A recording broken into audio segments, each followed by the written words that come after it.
Hi YouTube, it's Andrew from AMD Tech, and today we'll do a review of the Microsoft Surface Book. Is it a buy or a don't buy? Stay tuned to find out.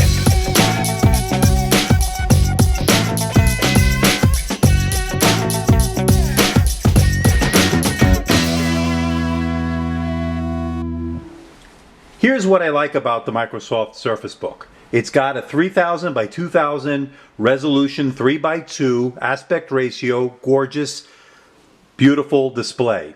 As you can see, it's 13.5 inches diagonal, and let me tell you, it's very crisp and very, very bright. So one of the things I really like about this device is the screen. Absolutely gorgeous. I think Microsoft hit a home run on it. The second thing I really like about this device is the fact that it has what Microsoft touts as the Clipboard Mode. And if you press this button right over here, it releases the magnetic latch, and there you go. You have a tablet that is very lightweight, very thin. I think it's thinner than an iPad, very lightweight. It's 13.5 inches diagonal. And you could take it as Microsoft like a clipboard mode. And I really like that ability to be able to do that. Now, one of the things that makes this device stand out is the build quality of this device. The build quality is very top-notch, very premium feel. Is really first-rate, and I have to give credit to Microsoft where credit is due. Really is a premium feeling device. It's made of, I believe, magnesium alloy, and it is a very nice, lightweight, premium feeling machine. And I have to say, it really gets a lot of looks. When you take it out of the office, you take it out of the house, you're out and about, people say, well, what is that? People really do take notice of the premium build quality of this device. Next, I really like the improved Surface Pen on this device. It's the same pen they're using in the Surface Pro 4, and it is a very big improvement over the Surface Pro 3 and the Surface 3 pen. What I really like about it is the improved pressure sensitivity and the fact that it has this nice rubber tip at the end. When it glides across the screen, it really feels like you're writing on pen to paper. What I also really like is the fact that it has a strong magnet on the side to hold the pen. So it really is a very strong magnet, as you can see, and it just latches on there. Now, I wouldn't put that in your bag, your gear bag, with that in there like that, because you'll probably lose it, as it may get knocked off by something else. So that is one thing you have to keep in mind. But when you're really at your desk, or you're out and about, and you are within the house, and you're moving from room to room, having the ability to stick that pen on the side has been a real boon. I really like about this device is the really nice keyboard that Microsoft decided to go with. It is a very nicely spaced out keys, and it also is backlit. Now, as you can see, it's hard to see with this video because of the lighting, but it is silver keys with a whitish backlit light that emanates through. And the only real downside to that is sometimes it can get a little too bright and you can't really see the keys because of there's no differentiation in colors. In other words, it's sometimes hard to see even though it's backlit, if that makes any sense. That's the only real negative. As far as the key travel, it really feels premium. They really hit a home run on the keyboard. I'm very happy with the way this thing types. Next is the trackpad, and let me say, this has got to be one of the best trackpads I've used on a Windows device. Is it MacBook quality? Not quite, but you know what? It's getting there. It's definitely the best Windows trackpad I've used on a Windows machine perhaps in a very long time, or perhaps ever. It is that good. It's got nice feel, smooth feel. It has a nice clickiness to it. You really feel like you can do gestures on this, unlike some other Windows tablets and some other Windows laptops. Much better than the trackpad on the Surface type cover that you find on the Pro 4 and the Pro 3 or the Surface 3.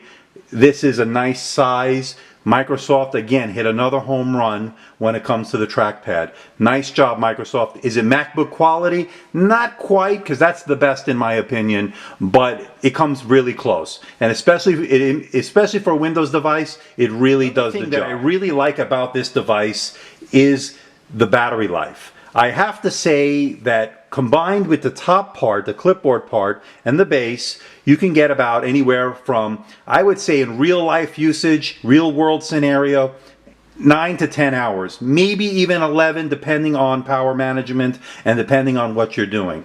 Now Microsoft claims 12 hours between the top portion, which is the clipboard mode, where the guts of the computer reside, and the base, where the majority of the battery is. They say about 12 hours. I was able to get anywhere from 9 to 10 on a consistent basis. And to me, for a Windows device, that's pretty good. And so therefore, that's a pro as far as the battery life is concerned. Another potential win in this device is something called Microsoft Hello, or Windows Hello rather.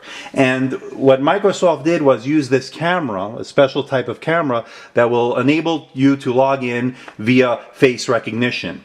Now, it was working very, very well, my initial setup and my initial 1 or 2 days that I've had the device, and it worked very well. However, since I did a firmware update, it doesn't work quite as well. And I'm not sure why, and I'm not sure if it's software related. I'm sure it is, since it did work initially very well. So I'm thinking it needs to be updated, and I think it needs to be a firmware that will take care of that problem. So Windows Hello potentially is a really time-saving, great way to log in when it works.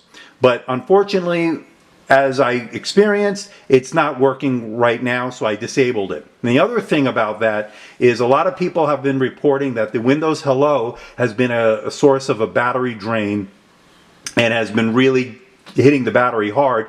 So they recommended, a lot of the experts recommended to just disable it. I've disabled it. I've gone with a PIN login, and so far that's been okay for me. I'm hoping they'll straighten that out with a software or firmware upgrade that will. Here's what I don't like about this device. First, it's very expensive. It starts at $1,499 and goes up from there. What do you get for the base model? You get a Core i5, 8 gigabytes of RAM, 128 gigabyte SSD, and you do not get a dedicated graphics GPU that you do get in the upgraded models. And for that, you're going to pay a premium. I'll put a link up to where you can find more information about pricing and the different model and upgrades that are available from Microsoft or from wherever you want to buy it. It's available at Amazon, it's available at Microsoft.com, it's available at Best Buy. Either way, it starts at $14.99, and to me that's a negative. It's a little too expensive. I understand it's a first generation product, and I'll give them that, but as I'll explain in a little bit, it is a first generation product, and with that comes problems. Microsoft, you really have to, if you really want to compete with Apple, try to be competitive on price. Try to beat Apple. If you want to make a premium device, I understand you want to come in and make that premium device, and you're doing a good job by making it with premium materials, but be competitive with the price. And with a first generation product comes first generation problems. And with that, I say that because this thing has been very, very buggy, and it has to do, I think, with the fact that it has this revolutionary, or whatever you want to call it, magnetic clasp that's holding the clipboard or the tablet portion. And what's happening is it's all software related. I'm getting a lot of driver issues. I'm getting a lot of blue screens of death, random restarts, and I think it has to do with the fact that we have this new type of technology that Microsoft has implemented. And so far, I've had to reboot it at least 2 to 3 times a day. I've been having trouble updating it. Windows Update is having problems of getting a lot of errors involved with the update. And so far, I'm having a lot of those first generation product problems. And I think Microsoft has heard it. They've issued an apology. They've issued some updates, but they haven't resolved a lot of the major ones. And the one I'm really experiencing again is that Windows Hello. has been causing a big battery drain, and it's not always working properly. In fact, sometimes I wasn't even able to log on. It was just in a continuous loop of trying to log on when the camera was obviously trying to recognize me, even though I've set it up properly and it's worked prior to that, and it just didn't work. So I had to disable that. I'm going with a regular pin as far as login, and I'm really understanding that, look, it's a first generation product and you're going to have these issues, but at the same time, Microsoft have to pay attention. You want to compete on with the big boys as far as premium level products like Apple, you're going to have to deliver, and you're going to have to be quicker about it. I think the fact that this is still being a big problem and it's not been resolved, even though they have released some firmware updates and software updates, it still hasn't resolved a lot of the first generation problems that I'm experiencing.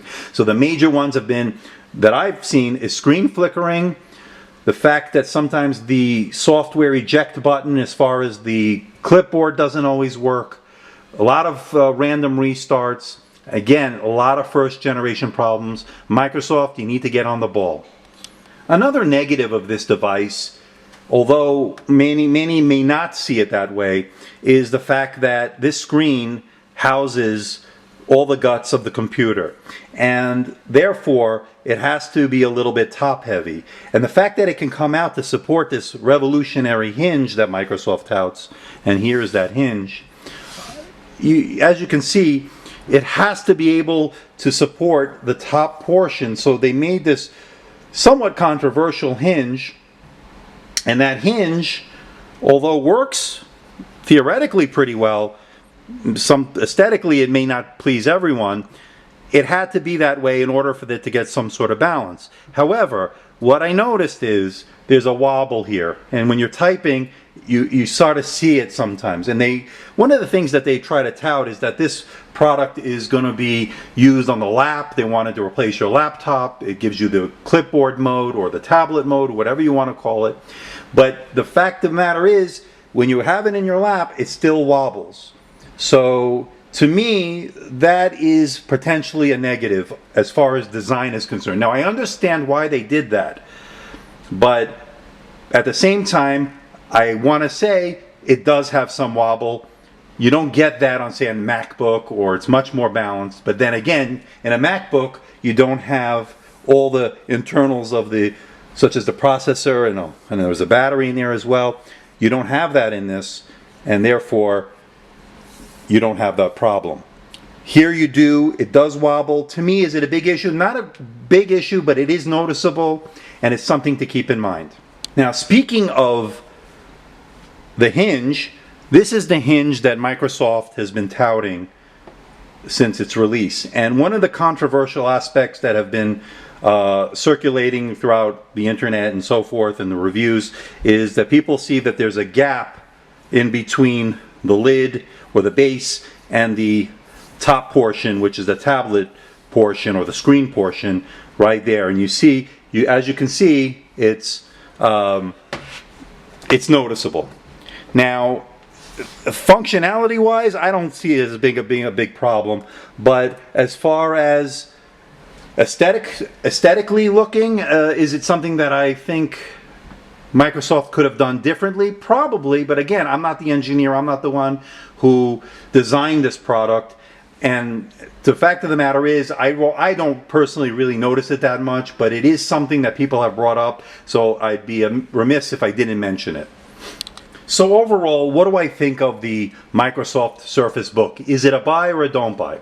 Well, first and foremost, let me say this. I really like this product. I think Microsoft has the right idea. I think Microsoft wants to compete on a premium level with Apple, and I don't blame them. And I think this is a very good effort, a first effort, but a good effort nonetheless.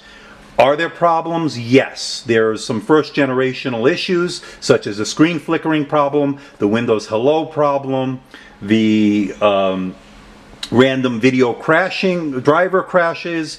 All that stuff add up to very annoying bugs, and I think for that reason I'm going to have a hard time recommending it at this point. Now, can these be fixed with future updates, future firmware updates, software updates? Yes. Did I think they would have been fixed by now? Yes. Have they all been fixed? No. And that to me is a big, big problem. And that to me makes it hard for me to recommend this device at this point. So is it a buy or a don't buy? I'm going to say it's a don't buy, but wait for Generation 2. I think with Generation 2, they're going to hit it out of the park. Remember, when they first released the first Surface, I believe it was the RT, it was panned universally, and they were left with, I think, a multi-billion-dollar write-off of inventory that remained unsold. The second time around, they did a lot better, and by the time they hit the third generation, the Surface 3 and the Surface Pro 3, its previous to that, they really hit a home run. And I think now what I'm seeing is this is a first-generation device with a lot of potential. What I really like about it, I'm just going to recap. I love the gorgeous screen. It's very bright. It's got that 3000 by 2000 3:2 aspect ratio. It is absolutely gorgeous. The blacks are black. It's crisp. Can't go wrong with the screen. I love the great concept of this tablet mode, or as Microsoft calls Clipboard Mode. Really nice implementation. Just again, there's a lot of bugs related to that. I love the keyboard, as I said. The backlighting, again, it has to do more with the color upon the keys as matching the backlight. That is not really a negative, but again, it's something to keep in mind. But as far as typing, as far as key travel, as feel, excellent premium feeling keyboard. Same goes for the trackpad. Very Apple-esque. Not quite, but almost there. It is the best. I have to say it is the best trackpad I've used on a Windows machine. So Microsoft, kudos to you. As far as Windows Hello, it is a potentially good feature, but right now bugginess and battery drain issues prevent me from recommending that point of it. Problem with this device overall is it's too expensive. It starts at $14.99. When you consider tax here in Nevada, you're looking at over $1,600. I think that's a lot for an entry-level price point, and it goes up from there. I think it goes up to close to $3,000 when you're all specced out, or over $3,000. I don't know. But the bottom line is, if you don't need all the dedicated GPU that comes in the higher end models or the higher spec models and a faster processor, this is the i5, you can also get the i7. If you don't need all that, then I say go with this model. But even that's very expensive. So I think they've put it a little bit out of reach from the average consumer, and I think that's more, they wanted to show the other OEMs, hey look, we can build this. This is more of a proof of concept. But again, a nice first try, but not quite there yet. There are a lot of things that they need to fix before I can recommend this. So please leave your comments below. Let me know what you think of this device and what else you need in terms of testing. This was just an overall general review of what I think of the Microsoft Surface Book. I personally really like it. I've been using it every day, and I've been working with it, working through the bugs, even though they are an annoyance and it is a problem, and that's why I cannot recommend it. So that's the Microsoft Surface review. From a scale of 1 to 10, right now, out of a 10, I'm going to give it a solid 7, with potential for down the road with firmware updates and with software updates to go up to either a 9 or a 10. But right now, I'm going to have to give it a 7, only because there are too many first generation bugs. That's the review for the Microsoft Surface Book. Please leave your comments below. Please hit the like button and please subscribe. We're going to be coming up with a new review very soon of the MacBook 2015 Retina Edition. That's the 12-inch gorgeous thin laptop that Microsoft released earlier this year. I've been using it for quite a while. I'm going to give you my real world, real use review, and that'll be coming very soon. So stay tuned for that. Until then, this is Andrew from AMD Tech, and don't forget to hit our like button, hit the subscribe, and don't forget to go to our website at amdtechreviews.com. Until then, I'll see you next time. Take care.